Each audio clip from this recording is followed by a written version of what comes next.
गिरिडीह लोकसभा के जेबी केएसएस उम्मीदवार जयराम महतो बुधवार को बोकारो में गिरफ्तार हो गए। हालांकि इनका नॉमिनेशन हो गया। इन्होंने जिला निर्वाचन पदाधिकारी बोकारो विजय जाधव के समक्ष अपना नामांकन पत्र जमा किया, जिसके बाद बोकारो डीसी ऑफिस से बाहर निकलते ही रांची की नगरी पुलिस ने इन्हें हिरासत में ले लिया। गिरफ्तारी के पूर्व यहां की भारी संख्या में पुलिस बलों की तैनाती की गई थी। हालांकि गिरफ्तारी के दौरान कार्यकर्ताओं ने जमकर हंगामा किया। जयराम महतो को गिरफ्तार करने के लिए नगरी डीएसपी बोकारो पहुंचे थे, जहां उन्हें नॉमिनेशन के बाद गिरफ्तार कर लिया गया। दरअसल यह मामला विधानसभा घेराव से जुड़ा है, जिसमें रांची पुलिस ने उन्हें वारंट जारी किया था। रांची से नगरी डीएसपी और इंस्पेक्टर बोकारो पहुंचे हैं। नगरी थाना के केस संख्या 48/22 में पुलिस जयराम महतो की गिरफ्तारी हुई है। बता दें, जयराम महतो गिरिडीह लोकसभा सीट के लिए अपने हजारों समर्थकों के साथ नामांकन करने बोकारो डीसी दफ्तर पहुंचे थे और तभी वहां रांची के नगरी थाना के डीएसपी और पुलिस बल के उन्हें गिरफ्तार करने की जानकारी दी, जिसके बाद कार्यकर्ता उग्र हो गए। इस दौरान जयराम ने कहा कि यह आंदोलनकारी है तो मुकदमा तो होगा ही, लेकिन इस मुकदमे की उन्हें कोई जानकारी नहीं थी। इन्होंने इसे एक साजिश बताया और सरकार पर निशाना साधा। आपकी गिरफ्तारी हो गई। पहली बात तो लोकतंत्र की आस्था का सम्मान करते हैं, और जहाँ तक गिरफ्तारी का सवाल है, इस विषय में पता नहीं प्रशासन के लोगों ने चीज़ों को क्यों छुपा कर रखा, ये मुझे अभी तक जानकारी नहीं है। क्योंकि मैं एक पढ़ा लिखा लड़का हूँ, मुझे पॉलिटिक्स की थोड़ी बहुत समझ है। मुझे मालूम है कि मैं प्रत्याशी चुनाव लड़ने वाला हूँ तो केसों में कम से कम बेल ले लूँ। हालांकि झूठा केस है, सच है, वो अलग विषय है, लेकिन मैंने बाकी सारे केसों में बेल लिया है। एक दो केस तो मुझ पर थे नहीं। मैं जहाँ जहाँ आंदोलन करने के लिए गया, जहाँ जहाँ छात्रों की मांग को लेकर बैठा, वहाँ मुझ पर एफआईआर हुए, तो मैंने तमाम केसों पर बेल लिया। लेकिन ना ये केस ऑनलाइन दिखता है, ना इस केस की मुझ तक किसी प्रकार की जानकारी दी गई है। तो ये मेरे हिसाब से कहीं ना कहीं साजिशें हैं और ना ही ठीक है। हम लोग प्रशासन और कानून का सम्मान करते हैं, कोई दिक्कत नहीं। और ये तो हमें लगता है कि डिटेन करके हमें और मजबूत बनाएंगे। हमें कोई किसकी साजिश लग रही है? ये जाहिर सी बात है, जो पॉलिटिकल हमारे जो ओपोनेंट में चुनाव लड़ेंगे, उनकी जो पार्टियां हैं, जो सरकार में बैठे लोग हैं, उनकी साजिशें हैं। अगर ऐसी बात होती तो मैंने एक 107 का जो मुझ पर चार्ज लगा था, मैंने उसका बेल लिया, अभी 2 दिन बाद तुरंत ले लिया।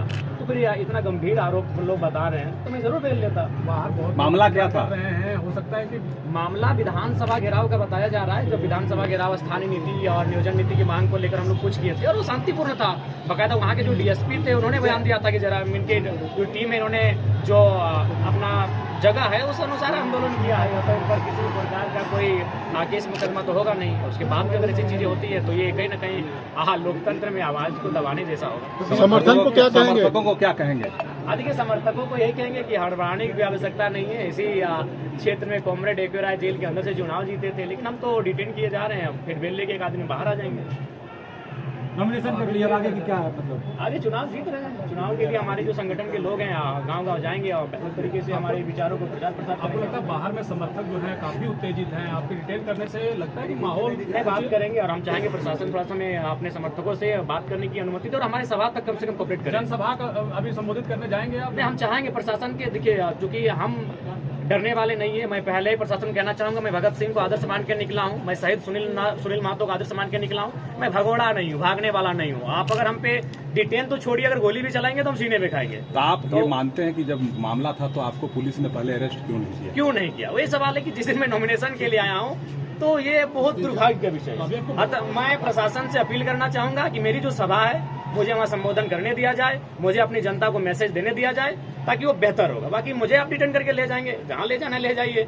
सूली में चढ़ाना सूली में चढ़ाइए, हम डरने वालों में से नहीं है। अरे मौत तो एक दिन सबको आएगी, जिंदगी एक फानी है, जान तो एक दिन जानी है। हिम्मत तेरी जवानी है, कर डाल जो दिल में ठानी है। लेकिन मजबूत होंगे जयराम, मजबूत होंगे। देर के लिए आपको पुलिस जब अरेस्ट की तो पूरे झारखंड में क्या हुआ? देखिए, वो तो सबको जानते हैं, और हम चाहेंगे प्रशासन को कोऑपरेट किया जाए और परिस्थितियों को देखे, या फिर अगर हमें अवसर दिया जाता है 2-3 दिन बेल अप्लाई के लिए, उसको भी सोचा जाए। हमें आपत्ति नहीं है। बाकी ये डिटेन करे, हमें जो करना है कानून का हम लोग हमेशा पालन किए हैं और हमने हमेशा कहा कि पदाधिकारी प्रशासन से बातचीत हुई आपकी कि जनसभा तक जाएंगे या सीधा आप डिटेन कर लिए जाएंगे?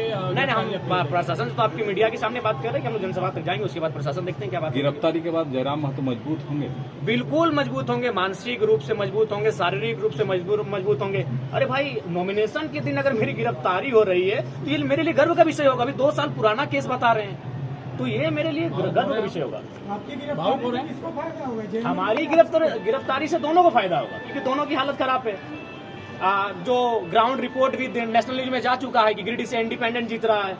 देखिए, सबसे बड़ा इशू क्या है पता है कि मैं एक ऐसी आइडियोलॉजी को लेकर राजनीति में आया हूँ जो आइडियोलॉजी को बर्दाश्त करना नहीं चाहता है। सब कोई चाहते हैं कैपिटलिज्म का बात हो, सब कोई चाहते हैं कि नेता बन जाए, 4 गाड़ियां हो, 4 जगह 4 जिलों में जमीन हो।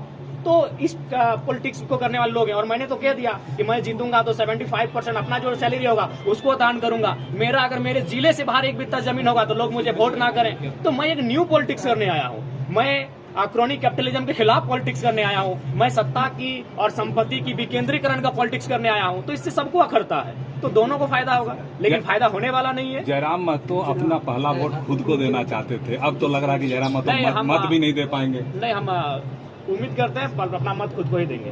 ठीक।